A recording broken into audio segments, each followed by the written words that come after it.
Hello बच्चों, I hope आप सब अच्छे होंगे, ठीक है ना। और आप अच्छे से पढ़ाई लिखाई कर रहे हैं, ठीक। तो हमारा क्वेश्चन चल रहा था कि अनादर्श विलयन क्या होते हैं, ठीक है ना। जिसके अंतर्गत हमने पढ़ लिया था कि जो अनादर्श विलयन है वो दो प्रकार के होते हैं। कौन कौन से? कि राउल्ट के नियम से धनात्मक विचलन दिखाने वाले पदार्थ, ठीक है ना, और राउल्ट के नियम से ऋणात्मक विचलन दिखाने वाले पदार्थ, जो कि कैसे होते हैं? अनादर्श विलयन होते हैं, ठीक है ना। अब देखिए ये क्या है कि दो प्रकार के होते हैं जो अनादर्श विलयन होते हैं, ये दो प्रकार के होते हैं, ठीक है। कौन से? धनात्मक और ऋणात्मक। लेकिन इसमें जो धनात्मक विचलन दिखा रहे हैं ये भी दो प्रकार के होते हैं, ठीक है ना। पॉजिटिव जो विचलन दिखाते हैं, ठीक है ना, परिवर्तन दिखाते हैं जो पदार्थ अपने वाष्पदाब में, वो भी कितने प्रकार के होते हैं? दो प्रकार के होते हैं, ठीक है ना। जिसमें हम पढ़ेंगे प्रथम प्रकार, हमने पिछले लेक्चर में पढ़ लिया था, जिसमें हमने देखा था कि जो राउल्ट के नियम से मापा गया वाष्पदाब, ठीक है ना, यदि इसका वाष्पदाब P है, ठीक है ना, और ये राउल्ट के नियम से मापा गया है, ठीक, तो इसके वाष्पदाब से एक वाष्पदाब जो होगा अनादर्श विलयन का, ये वाला P, ये कैसा रहेगा? अधिक रहेगा, ठीक है ना। तो ऐसे विलयन को हम क्या बोल देते हैं? अनादर्श विलयन बोल देते हैं, ठीक है। लेकिन इसकी एक कंडीशन होती है कि हम इसको प्रथम प्रकार क्यों बोल रहे हैं। उसके लिए मैंने बताया था कि जो यहाँ पे अगर विलयन है हमारे पास में कि ये, ठीक है ना, जैसे कि अगर दो पार्टिकल हमने लिए हैं कि यहाँ पे कह रहा है शुद्ध अवस्था में मापा गया घटक कणों के वाष्पदाब का मान Pa एक घटक कण है और Pb दूसरा घटक कण है, ठीक है ना। इनके वाष्पदाब का मान क्या होगा? विलयन के वाष्पदाब P से अधिक होगा, ठीक है ना। जैसे कि अगर हम मान लीजिए कि जो विलयन है ये वाला P, ठीक है ना, एक नॉर्मल विलयन है P, ठीक है ना। अगर इसका वाष्पदाब क्या है, इन दोनों को जोड़ रहे हैं हम, तो कैसा रह रहा है? इसका मान अधिक रह रहा है, ठीक है ना। लेकिन यदि हम क्या करें, उनको अलग अलग उनके वाष्पदाब को मापें, Pa का मापें और Pb का वाष्पदाब को मापें, तो उनका मान क्या रहता है? इस विलयन के वाष्पदाब, जो विलयन का वाष्पदाब है P, उससे कैसा रहता है? अधिक रहता है ये, ठीक है ना। तो एक ही कंडीशन होती है प्रथम प्रकार के में, ठीक है ना, कि यदि कोई विलयन P है, अनादर्श विलयन, ठीक है, उसमें कोई घटक कण Pa और Pb ये उपस्थित है, ठीक है ना। तो जो P है क्या है, इसका वाष्पदाब क्या रहेगा? इसके जो विलयन बनेगा, ठीक है ना, उसका वाष्पदाब बहुत ही ज़्यादा अधिक रहेगा, ठीक है ना। यदि इसी विलयन का हम क्या कहते हैं, अलग अलग पार्टिकल में वाष्पदाब नापें, ठीक है ना, ये Pa का नापें, ठीक है ना, Pb से तुलना करें इस विलयन वाले से, तो कैसा रहेगा? इससे इसका मान अधिक रहेगा Pa का, ठीक है ना। सेम इसी केस में Pb का भी वाष्पदाब जो होगा वो भी अधिक रहेगा। तो ये कंडीशन होती है क्या? प्रथम प्रकार के जो विलयन होते हैं अनादर्श विलयन, वो राउल्ट के नियम अनुसार, जो कि हमने पिछले लेक्चर में पढ़े थे, ठीक है ना। अब हम देखते हैं दूसरे वाले में, ठीक है ना। तो दूसरा प्रकार जो है, द्वितीय प्रकार के अनादर्श विलयन, जो कि कैसे होते हैं? धनात्मक विचलन दिखाते हैं, ठीक है ना। वो कैसे होते हैं उनके बारे में देखिए। कह रहे हैं यहाँ पर द्वितीय प्रकार के अनादर्श विलयन, ठीक है ना। तो कह रहा है इसमें इस श्रेणी में ऐसे अनादर्श विलयनों को रखा गया है जिनका विलयन का वाष्पदाब P राउल्ट के नियम द्वारा मापा गया विलयन के वाष्पदाब से अधिक होता है, ठीक है ना। कह रहा है यहाँ पे कि जो राउल्ट के नियम अनुसार यदि हम किसी विलयन का वाष्पदाब नापते हैं P, ठीक है ना, तो इस वाष्पदाब से एक दूसरा विलयन होगा जो कि अनादर्श विलयन होगा, ठीक है ना, उसका वाष्पदाब कैसा रहेगा? अधिक रहेगा ये, ठीक है ना। अगर मान लीजिए ये विलयन जो वाष्पदाब P है, ये किसका है? R विलयन का है, ठीक है ना, जो कि क्या, राउल्ट के नियम को लागू होने देता है अपने ऊपर, ठीक है, सभी कंडीशन पर। लेकिन ये जो विलयन है ये अपने ऊपर लागू नहीं होने देता उनके नियमों को, तब इसका वाष्पदाब कैसा रहेगा? अधिक रहेगा, ठीक। अब ये क्या कंडीशन देता है अपने लिए? देखिए, कह रहा है हम जिसको द्वितीय प्रकार का विलयन बोल रहे हैं उसके लिए कह रहा है, अर्थात P equal to Pa plus Pb, ये राउल्ट के नियम के अनुसार मापा गया एक विलयन R है, उसका वाष्पदाब, ठीक है ना, जिसमें के घटक कण Pa और प्लस Pb हैं, ठीक है ना। एक दूसरा अनादर्श विलयन है P1 equal to Pa plus Pb, ये मतलब दूसरे घटक कण है उस विलयन के अंतर्गत। तब कह रहा है इसका वाष्पदाब कैसा रहेगा? अधिक रहेगा इस वाले की अपेक्षा, ठीक। फिर कह रहा है विलयन में उपस्थित प्रत्येक घटक कण का शुद्ध अवस्था में मापा गया वाष्पदाब, ठीक है ना, आंशिक वाष्पदाब। अब देखिए यहाँ पे जैसे हम Pa का नापते हैं, यहाँ से इस विलयन का नापते हैं Pa का Pb का, ठीक है ना, तो इसका वाष्पदाब जो P है वो Pa के बराबर होगा इस वाले के अंतर्गत, ठीक है ना, और यही बराबर होगा Pb के, ठीक है ना। तो ये कैसा विलयन होगा? ये आदर्श विलयन होगा हमारे लिए, ठीक है ना। अब बात करते हैं हम इसकी। तो यहाँ पे कह रहा है कि यदि जो विलयन का आंशिक वाष्पदाब शुद्ध अवस्था में मापा गया, ठीक है ना, उसका वाष्पदाब कैसा रहेगा? कम रहेगा। कैसे, एक बार हम पढ़ लेते हैं उसके लिए। देखिए यहाँ पे कह रहा है कि विलयन में प्रत्येक घटक कण का शुद्ध अवस्था में मापा गया आंशिक वाष्पदाब का मान Pa equal to P0.XA, Pb equal to P0B.XB विलयन के वाष्पदाब P से कम होता है।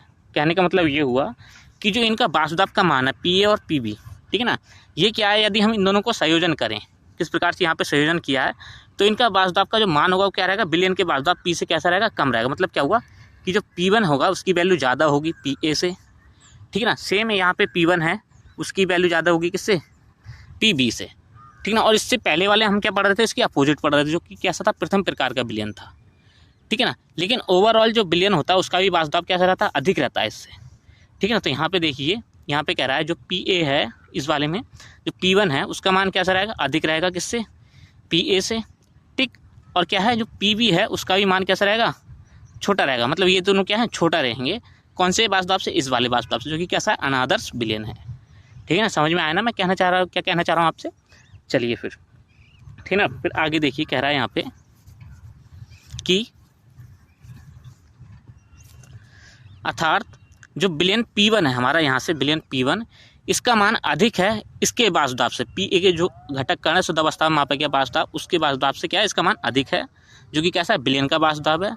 तथा P1 का मान जो क्या है, अधिक है उसके PV घटक से, ठीक है ना। इसका भी कैसा मान है, अधिक है, ठीक। और प्रथम वाले में क्या था, यही मान क्या था, अधिक था, ये वाला मान अधिक था किससे, इस वाले से। लेकिन इसमें क्या अपोजिट है, इसमें ये वाला मान अधिक है और ये वाला मान कैसा है, छोटा है, ठीक ना। इसलिए हम इसको क्या बोलते हैं, द्वितीय प्रकार का अनादर्श विलयन बोलते हैं, जो कि कैसा है, धनात्मक विचलन दिखाता है, ठीक। अब धनात्मक विचलन कैसा दिखा रहा है वो हम देखेंगे अभी ग्राफ के अंतर्गत यहाँ से, ठीक ना। फिर कह रहा है यहाँ पे कि अर्थात इस प्रकार P1 greater than PA plus PB, मतलब इन दोनों का जो विलयन बनाएंगे हम, उसका बास दाब कम रहेगा किसके, P1 से। मतलब जो विलयन है इसका बास दाब जो P है वो अधिक रहेगा, ठीक है ना, इसकी अपेक्षा, ठीक। यह हम बोल सकते हैं P1 बड़ा है बास दाब में किस किसके, PA not dot XA plus PB not dot XB, इनके विलयन के बास दाब से कह रहा है ये अधिक है, ठीक है ना।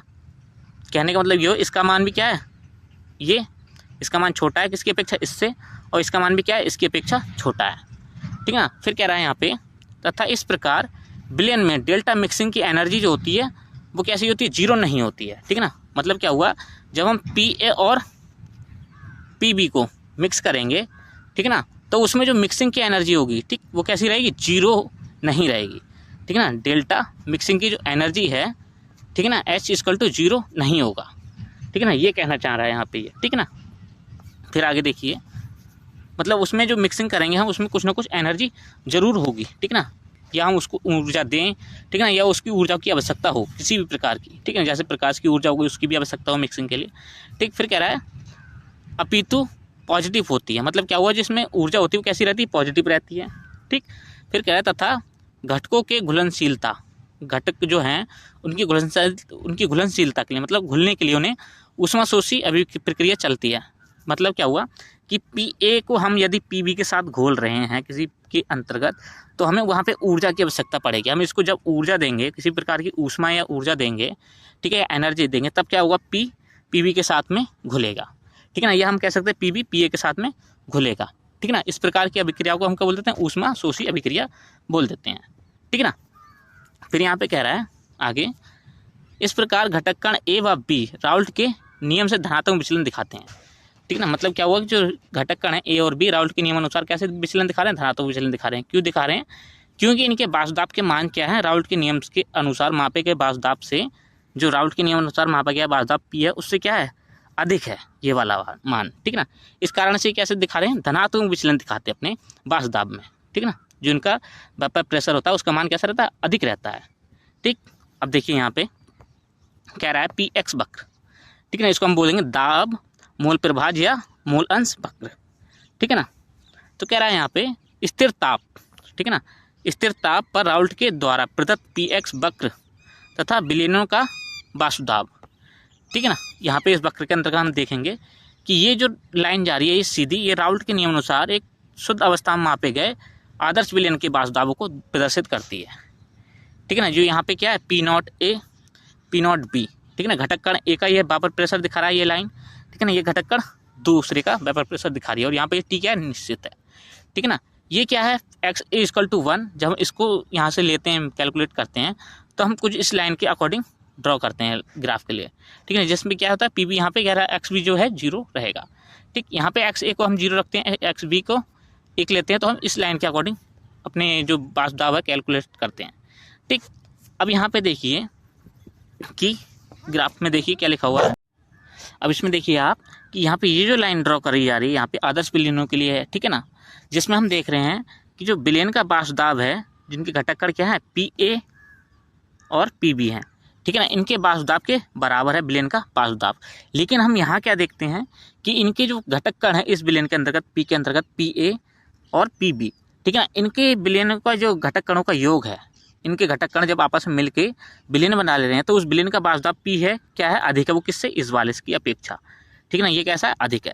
इस कारण से हम देखते हैं कि इसकी जो लाइन में है, ये जो लाइन जा रही है यहाँ से, ये आप देखेंगे इस लाइन में, ठीक है ना, इस लाइन में इसकी अपेक्षा कितना विचलन है, यहाँ से यहाँ तक का विचलन है, मतलब परिवर्तन है, ठीक है ना। मतलब इसमें इतनी जो है बाजुदाब में अधिकता हुई है, ठीक है ना। अगर ये यहाँ से देखेंगे, कैलकुलेट करेंगे, ये बाजुदाब ऊपर की ओर दिखा रहा है, ठीक है ना। एक लाइन यहाँ से अगर हम सीधे सीधे ड्रॉ कर दें, ठीक है ना, और यहाँ से अगर हम इसका ऊपर टॉप के लिए यहाँ से देखें तो मतलब क्या हुआ, जो इतनी मात्रा में बाजुदाब क्या है इसका अधिक मापा गया है, किसकी अपेक्षा, राउल्ट के नियम के अनुसार जो मापा गया बाजुदाब है उसकी अपेक्षा, ठीक है ना। तो इस प्रकार हम बता देते हैं या बोल देते हैं कि जो विलयन है इस प्रकार के, जिनके क्या है घटक कण, इस प्रकार से बाजुदाब को दिखाएंगे कि उनके घटक कणों से जो PA प्लस PB घटक कण है, ठीक है ना, इनके बाजुदाब का मान अधिक होगा अपेक्षा किसके, इस वाले विलयन के, जो कि कैसा राउल्ट के नियम के अनुसार मापा गया बाजुदाब है, ठीक है ना। तो यही हमारा रहता है कि जो धनात्मक विचलन दिखाते हैं विलयन, वो किस प्रकार के जो किस प्रकार से अपने बाजुदाब को परिवर्तित करते हैं, ठीक है ना।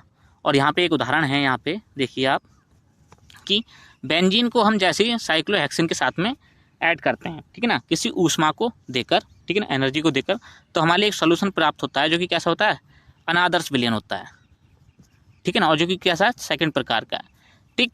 और इससे पहले हमने जो प्रथम वाले में पढ़ा था उसमें क्या पढ़ा था कि जैसे ही हम बेंजीन के साथ में टॉलिन को ऐड करते हैं तो उसमें क्या होता है, हमारे लिए एक सॉल्यूशन प्राप्त होता है जो कि कैसा होता है, अनादर्श विलयन होता है। वो कैसा होता है, फर्स्ट प्रकार का होता है, ठीक है ना, जिसमें क्या होता है PA का मान, जो विलयन का मान है, ठीक है ना, उसका मान क्या रहता है, अधिक रहता है, किससे, PA, और इसी का क्या रहता है, PB, ये भी कैसा रहता है, अधिक रहता है, ठीक। इसके बारे में हमने क्या देखा था, जो PA है ये बड़ा है किससे, PA से, और ये भी क्या है, बड़ा है किससे, PB से, ठीक है ना। तो ये क्या है, सेकंड वाले में, ठीक ना, और ये क्या है, फर्स्ट वाले में, ठीक है ना। तो मिलते हैं अगले लेक्चर में, all the best, bye bye, ठीक है ना। अच्छे से रिवीजन कीजिए और अपने फ्रेंडों के साथ में इस वीडियो को शेयर कीजिए ताकि वो अच्छे से पढ़ सकें, ठीक है ना। सेकंड प्रकार हम पढ़ेंगे जो अनादर्श विलयनों के लिए है, ठीक है ना, कि राउल्ट के नियम से ऋणात्मक विचलन दिखाने वाले अनादर्श विलयनों का वर्णन कीजिए, ठीक है ना। ये भी क्या है, 2 मार्क्स या 1 मार्क्स का क्वेश्चन बनता है, ठीक। All the best, bye bye.